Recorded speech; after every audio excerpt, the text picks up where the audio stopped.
Hello ವೀಕ್ಷಕರೇ, ನಮಸ್ಕಾರ. ತಮ್ಮೆಲ್ಲರಿಗೂ ಭಾಗ್ಯ ಟಿವಿಗೆ ಸ್ವಾಗತ ಸುಸ್ವಾಗತ ಕೋರ್ತಾ ಇದ್ದೀವಿ. ಭಾಗ್ಯ ಮತ್ತು ಗಿರೀಶ್. ಇವತ್ತು ಈ ಒಂದು ವಿಡಿಯೋದಲ್ಲಿ ನಾವು ನಿಮಗೆ ಬಹಳ ಸಿಂಪಲ್ ಆಗಿ ಬಹಳ ಈಸಿಯಾಗಿ 10 ನಿಮಿಷದಲ್ಲಿ ಹೋಟ್ಲುಗಳಲ್ಲಿ ಮಾಡ್ತಕ್ಕಂಥ ರವಾ ದೋಸೆನ ಯಾವ ರೀತಿ ನಿಮ್ಮ ಮನೆಯಲ್ಲೇ ಮಾಡ್ಬೋದು ಅಂತ ತಿಳಿಸ್ಕೊಡ್ತಾ ಇದ್ದೀವಿ. ಈ ಒಂದು ರವಾ ದೋಸೆ ಮಾಡೋದಕ್ಕೆ ನೀವು ಹೆಚ್ಚು ಸಮಯ ನೆನೆಸ್ಬೇಕಾಗಿಲ್ಲ ಅಥವಾ ರುಬ್ಬಬೇಕಾಗಿಲ್ಲ. ತುಂಬ ಈಸಿಯಾಗಿ ನೀವು ರವಾ ದೋಸೆನ ಮಾಡ್ಬೋದು. ಇದು ಕಡಿಮೆ ಸಮಯದಲ್ಲಿ ಮಾಡಿದ್ರೂ ರುಚಿ ಮಾತ್ರ ಅದ್ಭುತವಾಗಿರುತ್ತೆ. ಹಾಗೆ ಬನ್ನಿ, ಈಗ ಹೋಟೆಲ್ ಸ್ಟೈಲ್ನ ರವಾ ದೋಸೆ ಮಾಡೋದಕ್ಕೆ ಏನೆಲ್ಲ ಪದಾರ್ಥಗಳು ಬೇಕು ಮತ್ತು ಮಾಡ್ತಕ್ಕಂಥ ವಿಧಾನ ಏನು ಅಂತ ಈಗ ನೋಡ್ಕೊಳ್ಳೋಣ. ಮೀಡಿಯಂ ರವೆ 1.5 ಕಪ್ನಷ್ಟು, ಅಕ್ಕಿ ಹಿಟ್ಟು 1 ಕಪ್ನಷ್ಟು, ಮೈದಾ 1 ಕಪ್ನಷ್ಟು, ಜೀರಿಗೆ ಅರ್ಧ ಟೀ ಸ್ಪೂನ್, ಅರ್ಧ ಇಂಚಿನ ಶುಂಠಿ ತಗೊಂಡು ಈ ರೀತಿ ಚಿಕ್ಕ ಚಿಕ್ಕ ಪೀಸಾಗಿ ಮಾಡಿಟ್ಕೊಂಡಿದ್ದೀವಿ. ಕ್ಯಾರೆಟು ಸ್ವಲ್ಪ ಇಲ್ಲಿ ತುರಿದಿಟ್ಕೊಂಡಿದ್ದೀವಿ. ಹಾಗೆ ತೆಂಗಿನಕಾಯಿ ಪೀಸ್ಗಳನ್ನು ಸಹ ತೊಗೊಂಡಿದ್ದೀವಿ. ಈ ರೀತಿ ಚಿಕ್ಕ ಚಿಕ್ಕದಾದಂಥ ಪೀಸ್ನ ನೀವು ಯೂಸ್ ಮಾಡ್ಬೋದು, ಇಲ್ಲಾಂದರೆ ನೀವು ಬೇಕಾದ್ರೆ ತೆಂಗಿನಕಾಯಿನ ತುರಿದು ಸಹ ಸೇರಿಸ್ಬೋದು. ಕೊತ್ತಂಬರಿ ಸೊಪ್ಪು ಸ್ವಲ್ಪ, ಅರಿಶಿಣದ ಪುಡಿ ಸ್ವಲ್ಪ, ಹಸಿ ಮೆಣಸಿನಕಾಯಿ 2ರಿಂದ 3 ಸಾಕಾಗುತ್ತೆ. ಇನ್ನು ಉಪ್ಪು ರುಚಿಗೆ ತಕ್ಕಷ್ಟು. ಇದಿಷ್ಟು ನಿಮಗೆ ಹೋಟೆಲ್ ಸ್ಟೈಲ್ನ ರವಾ ದೋಸೆ ಮಾಡೋದಕ್ಕೆ ಬೇಕಾದಂಥ ಪದಾರ್ಥಗಳು. ಹಾಗೆ ಬನ್ನಿ, ಈಗ ಮಾಡ್ತಕ್ಕಂಥ ವಿಧಾನ ಏನು ಅಂತ ನೋಡ್ಕೊಳ್ಳೋಣ. ಮೊದಲಿಗೆ ನೀವೊಂದು ಬಟ್ಲನ್ನ ತಗೋಬೇಕಾಗುತ್ತೆ. ನೀವು ತೊಗೊಂಡಂಥ ಬಟ್ಲಿಗೆ ಮೊದಲಿಗೆ ರವೆನ ಸೇರಿಸ್ಕೋಬೇಕಾಗುತ್ತೆ. ರವೆನೂ ಸೇರಿಸಾದ ನಂತರ ಅಕ್ಕಿ ಹಿಟ್ಟನ್ನು ಸೇರಿಸ್ಕೊಳ್ಳಿ.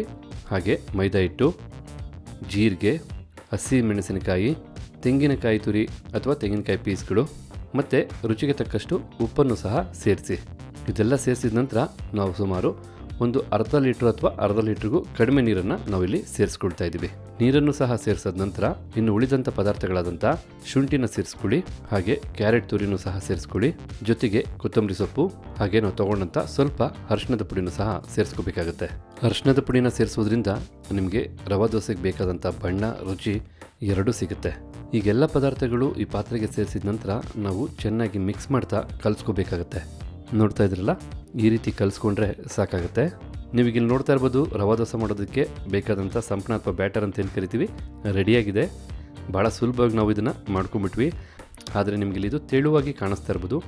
5 ನಿಮಿಷಗಳ ಕಾಲ ಈ ಒಂದು ತೇವಾಂಶದಲ್ಲಿ ನಾವು ನೀಟಾಗಿ ಎಲ್ಲ ಪದಾರ್ಥಗಳನ್ನು ನೆನೆಯೋದಕ್ಕೆ ಬಿಡಬೇಕಾಗತ್ತೆ. ಬರೀ 5 ನಿಮಿಷಗಳ ಕಾಲ ನೆನೆಸ್ಕೊಂಡ್ರೆ ಸಾಕಾಗುತ್ತೆ. ತುಂಬ ಹೆಚ್ಚೊತ್ತು ನೆನೆಸೋದು ಬೇಕಿಲ್ಲ. ಏಕೆಂದರೆ ರವೆ ನೀರಲ್ಲಿ ನೆಂದ ನಂತರ ಸ್ವಲ್ಪ ಉಬ್ಬುತ್ತೆ. ತುಂಬ ಹೆಚ್ಚು ನೆನೆಸ್ಕೊಂಡ್ಬಿಟ್ರೆ ನಿಮಗೆ ಮಂದ ಆಗಿಬಿಡುತ್ತೆ. ಆದ ಕಾರಣ ಬರೀ 5 ನಿಮಿಷ ನೀರಲ್ಲಿ ನೆನೆಸ್ಕೊಂಡ್ರೆ ಸಾಕಾಗುತ್ತೆ. ಈಗ ಇಲ್ಲಿ ನೋಡ್ತಾ ಇದ್ದೀರಾ, 5 ನಿಮಿಷಗಳ ನಂತರ ಇಲ್ಲಿ ಸ್ವಲ್ಪ ಗಟ್ಟಿಯಾಗಿದೆ. ಈಗ ಇಲ್ಲಿ ರವೆ ದೋಸೆ ಮಾಡೋದಕ್ಕೆ ಬೇಕಾದಂಥ ಪರ್ಫೆಕ್ಟ್ ಬ್ಯಾಟರ್ ಇಲ್ಲಿ ರೆಡಿಯಾಗಿದೆ. ಹಾಗೆ ಬನ್ನಿ, ಮತ್ತೆ ಆಗ್ತಾರ ಈ ಸಂಪನ್ನ ಉಪಯೋಗಿಸಿ ಈಗ ರವೆ ದೋಸೆ ಮಾಡ್ಕೊಳ್ಳೋಣ. ನಂತರ ನೀವು ರವೆ ದೋಸೆ ಮಾಡೋದಕ್ಕೋಸ್ಕರ ಕಾವಲಿನ ಬಿಸಿಗಿಟ್ಕೊಳ್ಳಿ. ಕಾವಲಿ ಸ್ವಲ್ಪ ಬಿಸಿ ಆದ ನಂತರನೇ ನೀವು ರವಾ ದೋಸೆನ ಕಾವಲಿ ಮೇಲೆ ಹಾಕ್ಕೋಬೇಕಾಗುತ್ತೆ. ಈಗ ಇಲ್ಲಿ ನಮಗೆ ಕಾವಲಿ ಬಿಸಿ ಇರೋದ್ರಿಂದ ನಾವಿಲ್ಲಿ ರವಾ ದೋಸೆನ ಹಾಕ್ಕೊಳ್ತಾ ಇದ್ದೀವಿ. ಈ ರವಾ ದೋಸೆನ ನಿಮಗೆ ಕಾವಲಿ ಯಾವ ಶೇಪ್ ಇರುತ್ತೋ, ಅಥವಾ ನಿಮಗೆ ಸ್ಕ್ವೇರ್ ಶೇಪ್ ಬೇಕಾ ಅಥವಾ ರೌಂಡ್ ಶೇಪ್ ಬೇಕಾ, ನಿಮ್ಗೆ ಯಾವೊಂದು ಆಕಾರಕ್ಕೆ ಬೇಕೋ ಆ ಆಕಾರಕ್ಕೆ ಖಂಡಿತ ಹಾಕ್ಕೋಬೋದು. ಈ ರೀತಿ ರವಾ ದೋಸೆ ಹಾಕಿದ ನಂತರ ಸ್ವಲ್ಪ ಹೊತ್ತು ಬೇಯಕ್ಕೆ ಬಿಡಿ. ಏಕೆಂದರೆ ನಾವಿದು ಯಾವುದೇ ಕಾರಣಕ್ಕೂ ತಿರುಗಿಸಿ ಇನ್ನೊಂದು ಕಡೆ ಬೇಯಿಸೋದಿಲ್ಲ, ಒಂದೇ ಕಡೆ ಇದು ಚೆನ್ನಾಗಿ ಬೇಯಬೇಕಾಗುತ್ತೆ. ರವೆನೂ ಸಹ ನೀರಲ್ಲಿ ನೆಂದಿರೋದ್ರಿಂದ, ರವಾ ದೋಸೆ ಆಗಿರೋದ್ರಿಂದ ಸ್ವಲ್ಪ ರವೆ ಚೆನ್ನಾಗಿ ರೋಸ್ಟ್ ಆಗಬೇಕಾಗುತ್ತೆ. ಈಗ ಸ್ವಲ್ಪ ಹೊತ್ತು ಬೆಂದ ನಂತರ ನಾವು ಎಣ್ಣೆನ ಸೇರಿಸಬೇಕಾಗತ್ತೆ. ನಿಮ್ಮ ಇಚ್ಛಾನುಸಾರ ಎಣ್ಣೆನ ರವಾ ದೋಸೆಗೆ ಸೇರಿಸ್ಕೊಳ್ಳಿ. ನೀವು ಮಾಡ್ತಕ್ಕಂಥ ರವಾ ದೋಸೆ ಇನ್ನೂ ಹೆಚ್ಚಿನ ರುಚಿ ಬೇಕಂದರೆ ನೀವು ಸೇರಿಸ್ತಕ್ಕಂಥ ಎಣ್ಣೆಗೆ ಸ್ವಲ್ಪ ತುಪ್ಪ ಹಾಕೊಂಡು ಸೇರಿಸ್ಕೊಂಡ್ರೆ ಇನ್ನೂ ರುಚಿ ಚೆನ್ನಾಗಿರುತ್ತೆ. ಎಣ್ಣೆ ಹಾಕಿ ಸ್ವಲ್ಪ ಬಿಸಿ ಆದ ನಂತರ ಈ ರೀತಿ ನೀವು ಸಹ ನೀಟಾಗಿ ಗ್ಯಾಪ್ ಎಲ್ಲಿದೆ ಅಲ್ಲೆಲ್ಲ ಫಿಲ್ ಮಾಡ್ಕೋತಾ ಬರಬೇಕಾಗುತ್ತೆ. ಈ ರೀತಿ ಮಾಡೋದ್ರಿಂದ ನಿಮಗೆ ತುಂಬ ಚೆನ್ನಾಗಿ ಬೇಯುತ್ತೆ ಮತ್ತು ತಿನ್ನಬೇಕಾದ್ರೆ ರುಚಿನೂ ಸಹ ಚೆನ್ನಾಗಿರುತ್ತೆ. ಮತ್ತು ಎಲ್ಲೆಲ್ಲಿ ಗ್ಯಾಪ್ ಇದೆ ಅದೆಲ್ಲ ಫಿಲ್ ಆಗುತ್ತೆ. ಅಷ್ಟೇ ಅಲ್ಲ, ಈ ರೀತಿ ಮಾಡೋದ್ರಿಂದನೇ ನಿಮಗೆ ರವೆ ದೋಸೆ ಬಹಳ ನೈಸಾಗಿ ಒಂದು ಶೈನಿಂಗ್ ಆಗಿ ಬರ್ತಕ್ಕಂಥದ್ದು. ಇವಾಗ ಇಲ್ಲಿ ನೋಡ್ತಾ ಇದ್ರಲ್ಲ, ಎಲ್ಲೆಲ್ಲಿ ಮಂದ ಇತ್ತು ಮತ್ತು ಎಲ್ಲೆಲ್ಲಿ ಗ್ಯಾಪ್ ಇತ್ತು ಅಲ್ಲೆಲ್ಲ ಫಿಲ್ ಮಾಡಿ ನೀಟಾಗಿ ಒಂದು ಹದ ಮಾಡ್ಕೊಂಡಿದ್ದೀವಿ. ಮತ್ತೆ ಈಗ ಇಲ್ಲಿ ಸ್ವಲ್ಪ ಹೊತ್ತು ಬೆಂದ ನಂತರ ನೀವು ನೋಡ್ತಾ ಇರ್ಬೋದು ಕಾರ್ನರಲ್ಲಿ ಯಾವ ರೀತಿ ಎದ್ದಿದೆ ದೋಸೆ ಅಂತ. ಈ ಮಟ್ಟದವರೆಗೂ ನೀವು ರವೆ ದೋಸೆನ ಬೇಯಿಸ್ಕೋಬೇಕಾಗುತ್ತೆ. ಕಂಪ್ಲೀಟಾಗಿ ರವೆ ದೋಸೆ ಬೆಂದ ನಂತರ ನಿಮಗೆ ಎಕ್ಸ್ಟ್ರಾ ಇದ್ದರೆ, ಅಥವಾ ನೀವೇನೋ ರೌಂಡ್ ಆಕಾರ ಬೇಕಾದರೆ, ಅಥವಾ ನಿಮ್ಗೆ ಯಾವ ರೀತಿ ಆಕಾರ ಬೇಕೋ, ಅಥವಾ ಎಕ್ಸ್ಟ್ರಾ ಏನಾದ್ರು ರವೆ ನಾವು ಸಂಪಣ ಹಾಕ್ಬೇಕಾದ್ರೆ ಚೆಲ್ಲಿದ್ರೆ ನೀಟಾಗಿ ಈ ರೀತಿ ತಕ್ಕೋಬೇಕಾಗತ್ತೆ. ಆವಾಗ ನಿಮಗೆ ತುಂಬ ಚೆನ್ನಾಗಿ ಶೇಪ್ ಕಾಣುತ್ತೆ. ಓಕೆ ವೀಕ್ಷಕರೇ, ಈಗ ಇಲ್ಲಿ ಕಂಪ್ಲೀಟಾಗಿ ಒಳ್ಳೆ ಬಣ್ಣ, ಒಳ್ಳೆ ರುಚಿ, ಹಾಗೆ ಒಳ್ಳೆ ಬ್ಯೂಟಿಫುಲ್ ಆದ ಟೆಕ್ಸ್ಚರಲ್ಲಿ ರವಾ ದೋಸೆ ನಿಮಗೆ ರೆಡಿಯಾಗಿದೆ.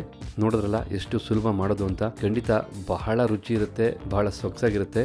ಈ ಒಂದು ರವಾ ದೋಸೆನ ನೀವು ತೆಂಗಿನಕಾಯಿ ಚಟ್ನಿ ಜೊತೆ ತಿಂದ್ರಂತೂ ಇನ್ನೂ ಮಜಾ ಇರುತ್ತೆ. ನಿಮ್ಗೇನಾದ್ರು ತೆಂಗಿನಕಾಯಿ ಚಟ್ನಿ ಮಾಡೋದು ತಿಳ್ಕೊಬೇಕಂದ್ರೆ ಖಂಡಿತ ಈ ವಿಡಿಯೋ ಮೇಲೆ ಲಿಂಕ್ ಬರ್ತಾ ಇದೆ, ಅದನ್ನು ಕ್ಲಿಕ್ ಮಾಡೋದ್ರ ಮೂಲಕ ನೀವು ಸಹ ತೆಂಗಿನಕಾಯಿ ಚಟ್ನಿ ಮಾಡೋದನ್ನ ಕಲ್ತ್ಕೋಬೋದು, ಅದು ಸಹ ಹೋಟೆಲ್ ಸ್ಟೈಲಲ್ಲಿ.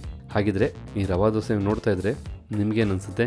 ಮತ್ತು ಯಾರಿಗೆಲ್ಲ ರವಾ ದೋಸೆ ಮಾಡೋದಕ್ಕಿಷ್ಟ, ಯಾರಿಗೆಲ್ಲ ರವಾ ದೋಸೆನ ತಿನ್ನೋದಕ್ಕಿಷ್ಟ, ಮತ್ತು ರವಾ ದೋಸೆಗೆ ನಿಮ್ಮ ಪ್ರಕಾರ ಏನು ಕಾಂಬಿನೇಷನ್ ಇದ್ದರೆ ಚೆನ್ನಾಗಿರುತ್ತೆ ಅಂತ ಕಮೆಂಟ್ ಬಾಕ್ಸಲ್ಲಿ ಕಮೆಂಟ್ ಮಾಡಿ. ಅಷ್ಟೇ ಅಲ್ಲ, ಈ ವಿಡಿಯೋ ಇಷ್ಟ ಆಗಿದ್ರೆ ಈ ವಿಡಿಯೋಗೊಂದು ಲೈಕ್ ಮಾಡಿ. ನಿಮ್ಮ ಅನಿಸಿಕೆ ಅಭಿಪ್ರಾಯ ಏನೇ ಇದ್ರೂ ಕಮೆಂಟ್ ಬಾಕ್ಸಲ್ಲಿ ಕಮೆಂಟ್ ಮಾಡಿ. ಮತ್ತು ಇನ್ನೊಬ್ರಿಗೂ ಹೆಲ್ಪ್ ಆಗೋ ಹಾಗೆ ಈ ವಿಡಿಯೋನ ವಾಟ್ಸಪ್ ಗ್ರೂಪ್ಗಳಲ್ಲಿ ಶೇರ್ ಮಾಡಿ ಅಂತ ಹೇಳ್ತಾ ತಮಗೆಲ್ಲರಿಗೂ ಧನ್ಯವಾದನ ಅರ್ಪಿಸ್ತಾ ಇದ್ದೀವಿ. ಭಾಗ್ಯ ಮತ್ತು ಗಿರೀಶ್. ಮತ್ತೆ ಹೊಸ ವಿಡಿಯೋದಲ್ಲಿ ಭೇಟಿ ಆಗ್ತೀವಿ. ಅಲ್ಲಿವರೆಗೂ ನಮಸ್ಕಾರ ವೀಕ್ಷಕರೇ.